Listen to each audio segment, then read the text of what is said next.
him and ask him to say jambo. Karibu Prime Minister, Your Excellency.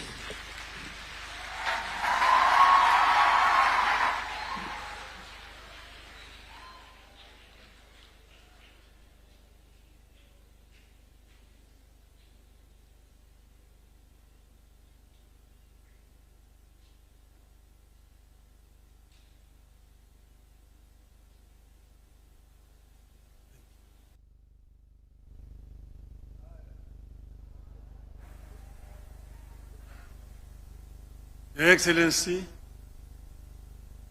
distinguished guests, ladies and gentlemen, all protocols observed. Hamjambo.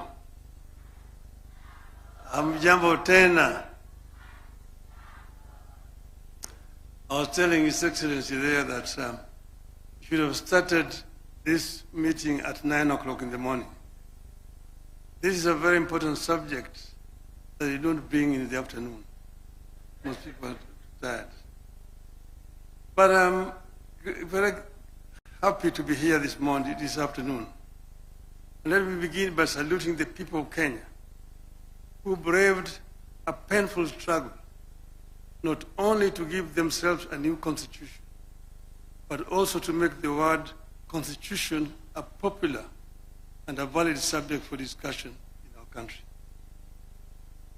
Those who have come of age towards the tail end of the very protracted struggle under this constitution may not believe it.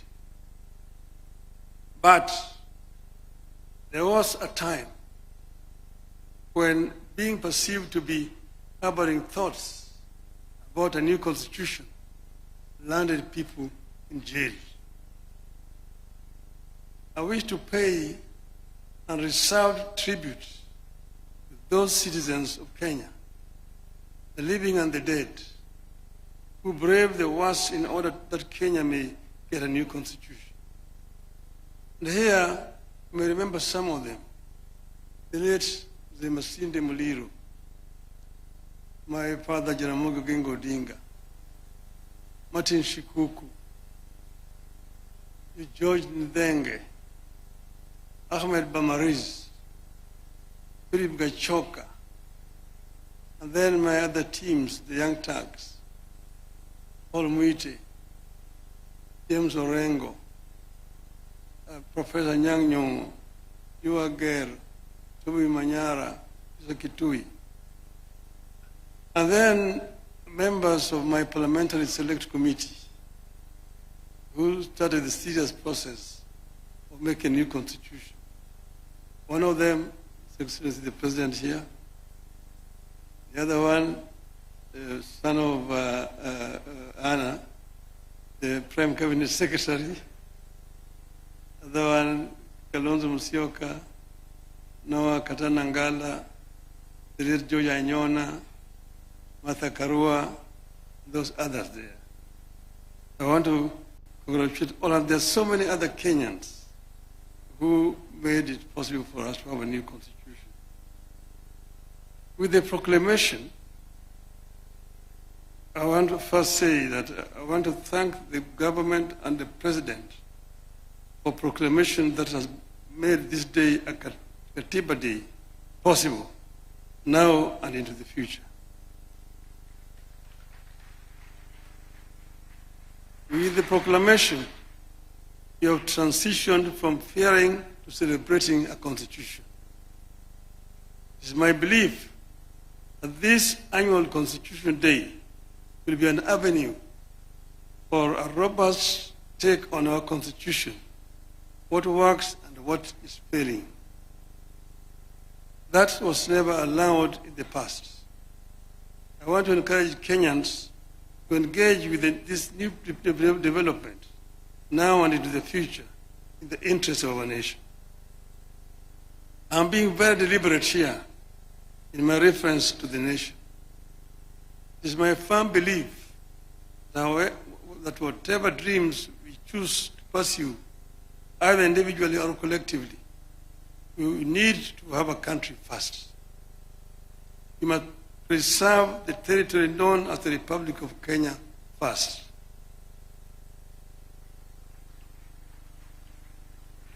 Then, within that territory, you can agree or disagree on the validity of our dreams as individuals or a nation. Since you promulgated the Constitution 2010, we have reaped a bountiful in some areas and a whirlwind in others. I wish to reflect with you on how some of the institutions that came with the Constitution have improved our country, where others have left plenty of room for improvement. Fellow Kenyans, before the 2010 Constitution, the High Court was identified as a core enabler of the maintenance and extension of tyrannical rule in Kenya.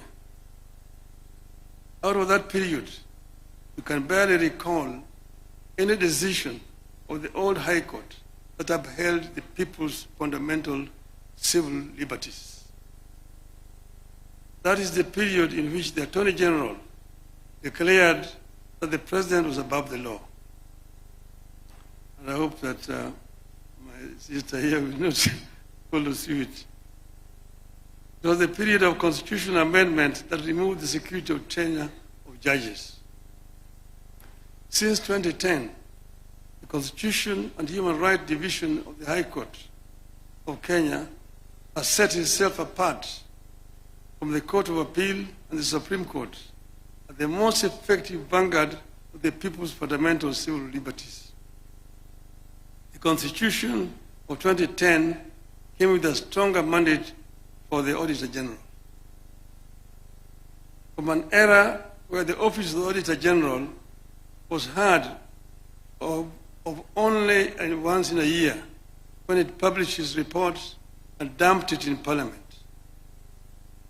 Our Auditor General since 2010 have been bold, brave, and easily identifiable for standing up for the public interest.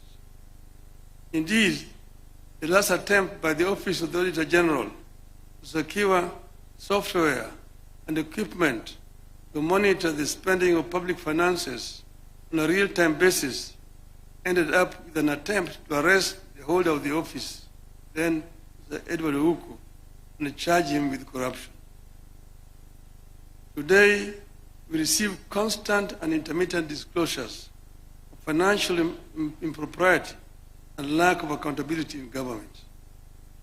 What we receive is a far cry from what we should be having, but they represent a very drastic departure from what used to be.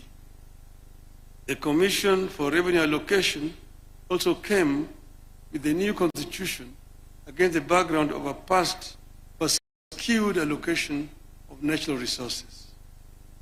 Since 2010, the commission that was established to make recommendations concerning the basis for the equitable sharing of revenue raised by the national government between the national and county governments among the county governments has managed to do so without accusations of political bias. I believe that without the diligent work of the CRA, devolution would have become the single most divisive development in modern Kenya. Ladies and gentlemen, some of the institutions of the 2010 Constitution have let the country down, of course, in my estimation. The National Police Service, in my view, has left us worse off than we were before 2010. Abuse of the right to life, degradation of human dignity, torture and denial of security of person by the police have increased under the watch of National Police Service. While the current effort by the government to compensate victims of protests offers some ray of hope with regard to policing, it may be time for the country to rethink its approach to police reform. Your Excellency, I know that they have done it elsewhere. They did it next door here in Tanzania. In Tanzania, the police are civil. When they come to arrest you, they come and salute and say, "Ndugu, naomba nikushike." and then you say, twende,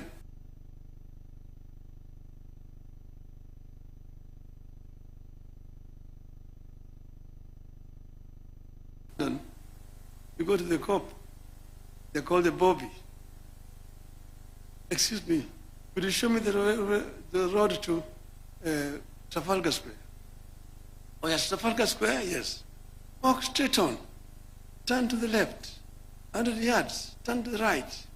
Straight on. You can't miss it. You say, thank you. Then he says, thank you, sir. In Nairobi, you get lost. Afande, ninyeshe njia ya kwenda Kariakoo. Umepotea? Ndio. Wapi kitambulisho? Oh, sikubeba kitambulisho, niliwacha nyumbani. Una kitambulisho? Bingo. In the cells. Tomorrow you're in court, loitering with the intention to commit a felony. We need to change this. The Independent Electoral and Boundaries Commission equally stands out as an institution that has made no progress securing for Kenyans what they sought.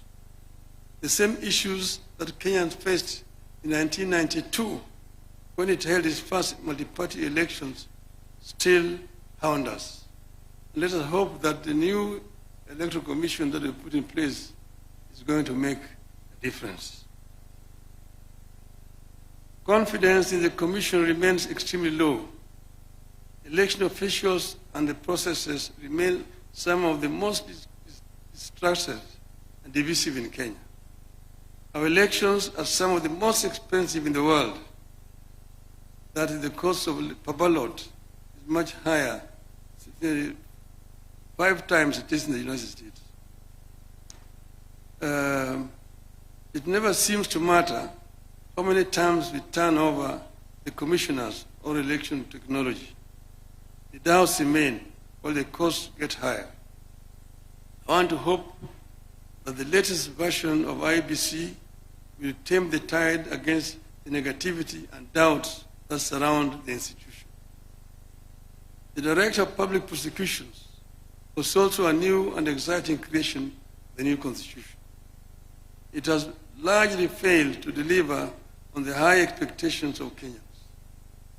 Just 1 year before we promulgated the new Constitution, in 2009, Attorney General of Kenya was described by a special rapporteur of the United Nations as the embodiment in Kenya of the phenomenon of impunity. That description remains accurately descriptive of the Office of the Director of Public Prosecutions in Kenya today. However much some of the institutions that came with the new constitution have lived below expectations, as a nation, we are in a better place and more hopeful than we were before 2010. And as we work to perfect the areas in which the Constitution is struggling, we also need to take a fresh look at parts of the Constitution whose implementation have been problematic.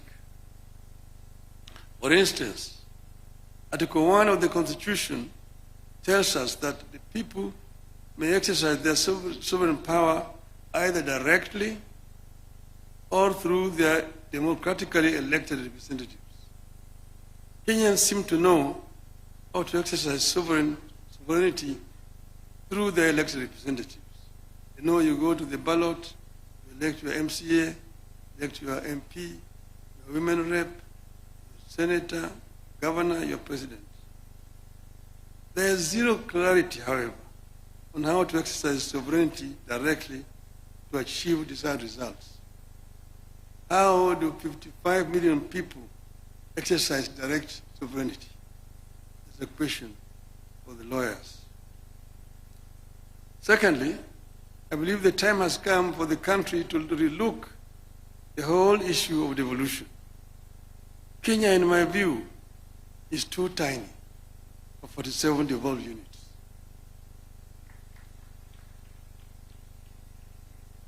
We are just 5 short of the United States, which is a continent.